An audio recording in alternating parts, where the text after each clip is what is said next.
Today is May 6th. Welcome on in to Daily Cards Live here on Claves Online. We're brought to you by Mugganass St. Louis Acura and Royal Banks of Missouri.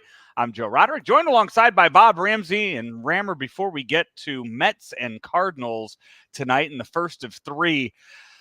It's just one of those weekends where you wonder if it's rock bottom with the Cardinals losing 2 out of 3 to the White Sox and doing so yesterday, getting dominated by the White Sox on Sunday. Yeah, I wouldn't want to say rock bottom because your record is still way better than last year. So we've seen worse because the pitching continues to be not bad. I think management kind of backed themselves into a corner the way they used their staff Sunday. Having said that, you can't win if you don't score runs anyway. So the debate about that, while maybe mildly interesting for nerds like me and you on, hey, should have done this and used this guy then and blah, blah, blah. In the end, it wouldn't matter because you can't score runs. So that's the overarching problem. No, in Saturday and Sunday, they only scored runs in a total of 2 innings. Yesterday was on the one swing by Wilson Contreras, and they had the big 5-run inning on Saturday. So you are not going to win a lot of games when that's the case. Cardinals did make a transaction earlier today. They placed Giovanni Gallegos on the 15-day injured list, saying right shoulder impingement. They transferred Tommy Edman to the 60-day IL, which is something we talked about on Friday. And they have selected the contract of Chris Roycroft from AAA Memphis to add him to the 40-man roster and bring him up to St. Louis to replace Giovanni Gallegos. So now your bullpen has someone named Chris Roycroft and Kyle Leahy in it as you try to fix the mess that has quickly started off this season. So do we think that Roycroft or Leahy is just here until the next start comes up, or do we think Liberatore is now in the rotation? Okay. I'm glad you brought up Liberatore because he has been pitching so well out of the bullpen for the Cardinals this year and seems to have found his niche there. He's also 24 years old and was drafted in the first round to be a starting pitcher. Now, if you turn him into that Andrew Miller type guy or what the Brewers are doing up in Milwaukee right now with Brian Hudson, and you have that guy that can go 2 times a week for you, 2 to 3 innings and stretch out a game and keep you in it or win it for you, that's fine. But I guess that decision has to be made. Are we saying he's not a starter anymore and we're transitioning him into a different role? I understand how, and I'm glad you placed it or presented it as a question. I don't think you have to answer that. And it's why I brought up, is he going to start in Matt's spot? He was a first-round pick by some other organization. That has nothing to do with the Cardinal. He was traded. The Cardinals traded him very soon after he was that first-round pick. So I would assume the Cardinals also looked at that and said, okay, he could be a starter for us. Well, Ken Daly was a number 1 pick, ended up being a great reliever later in his career after some middling efforts with the Braves in their starting rotation. He ends up coming to the Cardinals. Whitey puts him as his lefty setup guy, and he has 4 or 5 brilliant years with 2 great postseason runs. I don't think you can get hung up on those labels. Who is he now? How does he help your team win now? And that's all you can go on, especially when you don't have the luxury of hey, let's project here and do this because your team stinks. Who helps us win today?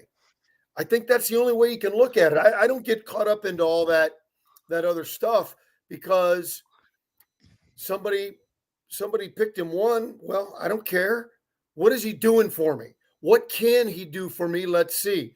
I'm not suggesting that he can never be a starter. He's, as you point out, 24. He may end up being a great starter eventually.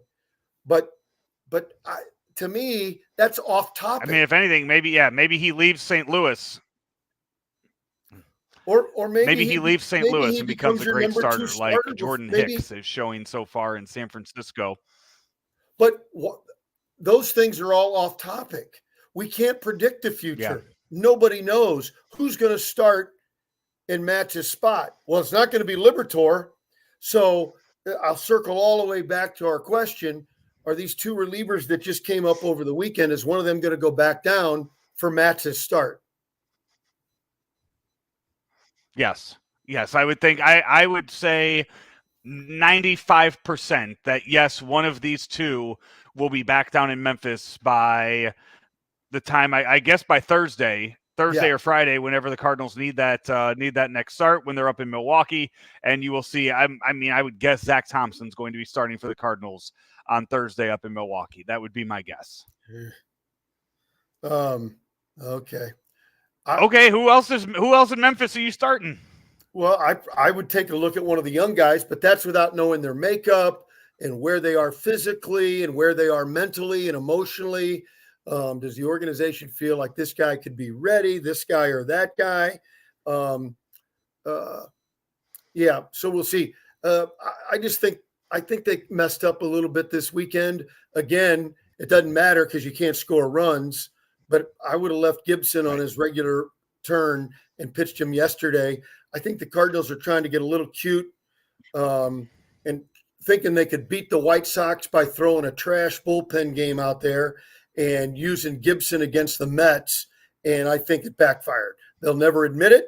And they're going to talk about he threw 98 pitches in his last start. We're worried Kyle Gibson doesn't care about 98 pitches.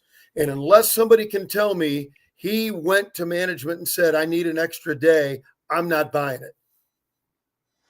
Cardinals will try to spark some offense tonight with a different looking lineup than we have seen so far this year. The Cardinal lineup looks like this tonight. Jose Fermin leads off and plays second base tonight for the Cardinals. Wilson Contreras bats second, and he's catching. Paul Goldschmidt, once again, batting third and playing first. He's 0 for May. Nolan Arenado is at third. Dylan Carlson in center. Ivan Herrera DHing. Brendan Donovan in left, Mason Wynn at short, and Lars Nootbaar batting ninth in right field. Kyle Gibson on the mound, 2-2 with a 3.79 ERA for the Cardinals. They will go up against Sean Manaea, the left-handed pitcher for the Mets. They will have Brandon Nimmo leading off, playing center field. Starling Marte in right, Francisco Lindor at short. DJ Stewart at first base tonight, giving the struggling Pete Alonso a night off. JD Martinez DHs, Brett Beatty is at third, Joey Wendell is at second, Jeff McNeil in left, and Tomas Nido is behind the plate. So with the lefty on the mound, the Cardinals go with Fermin leading off. I think we could kind of look at this as, I want to start with the first basemen of both of these ball clubs, because Paul Goldschmidt continues to be out there every single day. Pete Alonso getting the night off. Well, I can only coach my own team. I can only manage my team. I don't care what the other team does. Well, you're not the manager for either one of these teams, Bob Ramsey. So I identify as a manager, and if you don't accept that, I'm going to cancel you. Recent history has showed us that's the way it works. I identify as a manager, and you must underline, exclamation point, accept it, or you will be canceled. Pete Alonso this year hitting 206, but he has 8 home runs. I would gladly take Paul Goldschmidt having 8 home runs at this point in the season if he was hitting 206. Well, I don't think I'd have Goldie there tonight. I'd have him 5th or 6th, probably 6th, probably 5th, because I still respect him and I respect the potential still there. I'm okay with Fermin, but leading off, he's swinging it well, and he was swinging it great at Memphis. But why not win? That's what I don't get. Why are they? We've got to talk to Ollie and figure out why. Now, Is Wynn swinging it as well as he was 3 weeks ago? No. If that's the answer, I'm on board. You don't want to chase stats, but I think they had a great window of opportunity a couple of weeks ago to have a red hot Mason Wynn on top with Donovan hitting second. And I think they missed the boat. I really do. Yeah, I would agree with that. I like the fact that they're trying somebody else different. Yeah. It's with the lefty on the mound. You're dropping Donovan down a little bit. But yeah, I would agree with that, and it would be nice to see. Here's the other thing. I'm coming in and I'm going dramatic, and it'll make everybody crazy because it is a crazy idea. But I'm playing for 1 run every inning. And to do likewise is silly until guys start getting hot. When guys are hot and they're playing up to their career norms, yeah, let's go back to playing to driving the ball and all those things. Too many guys in this lineup are hitting balls in the air. I don't mean out of the park, not even track power, just up. Guys that aren't going to be home run hitters. It's an insane philosophy. Carlos Mendoza, before the game today, did talk about Pete Alonso. He's the manager for the Mets, by the way. Says it wasn't easy to give him a day off. Said that whether he's feeling it or not, he still wanted to be there in the lineup. So it's just a true off day, no injury at all for Pete Alonso. For anybody interested in that. For the game today. No Harrison Bader in the lineup either for the Mets. So yeah, he's not out there either. The former Cardinal for that. Yeah, it's he doing what they ask him to do. I mean, the Mets too. I mean, they're not lighting the world on fire either. They're 16-18 on the year, and much like the Cardinals last year, it was a team that was built and you kind of had them penciled in as a playoff team and then struggled and were disappointment the entire season, just not to the effect that the Cardinals were. Yeah, you mentioned Alonso Nimmo, their leadoff guy, and a real catalyst for them, has been struggling a little bit. They need him to get going. And a guy who looked by the end of last year was going to kind of bounce back to where he was a couple of years ago, Lindor, who's still driving in some runs, but the other numbers aren't quite there. I haven't seen him play enough to really get a feel. They usually are hitting him second or third. If Lindor can get going, man, he's a pivot point in that lineup and could really make them get that offense going. Darryl Strawberry, by the way, was on the field at Busch Stadium today, catching up with Pete Alonso and a few other Mets. So Darryl Strawberry in the house at Busch Stadium tonight. He now lives in St. Louis or St. Charles.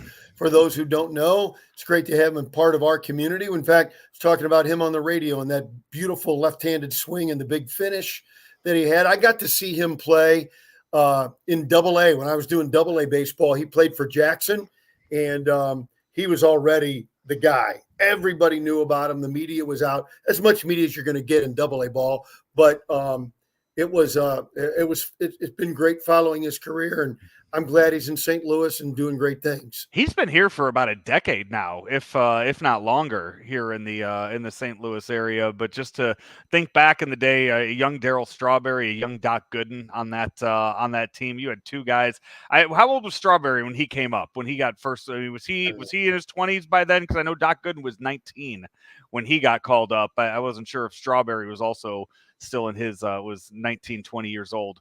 That's just, I mean, an incredible 1-2 punch that they had there before things kind of the wheels kind of fell off that for one reason or another. They had a nice run though. they sure did. Rammer, Cardinals and Mets tonight, 6:45 start time. Miles Michaelis goes tomorrow, and then Sonny Gray on Wednesday. Don't know if you heard his post-game comments on Friday, but Rammer, did you ever go into a locker room or a clubhouse or anything during your playing days and strip completely naked in the middle of the game? Well, just for fun. Okay. Not to hit the reset button. Yeah. No, at Lindenwood, we played for those who are not from the area watching or listening to the podcast, we played it at Blanchette Park. There were no locker rooms. So I would just run around the dugout naked. It was just, it was fun. That would have caused, some issues. Hey, Rammer, we're brought to you every single day by the folks at Munganess St. Louis Acura and also Royal Banks. Royal Banks of Missouri.